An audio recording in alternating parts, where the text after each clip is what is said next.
nulungi wong luwe bisa nganggo sega sapuluhan. Nulungi wong kodanan bisa nganggo payung godhong gedhang. Nulungi wong sedih bisa nganggo manise omongan.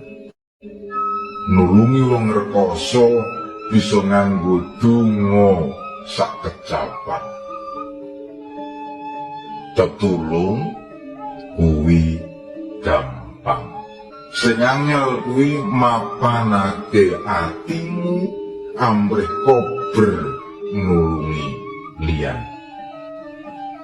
Wong sugih akeh, wong pinter akeh, wong tengginas akeh.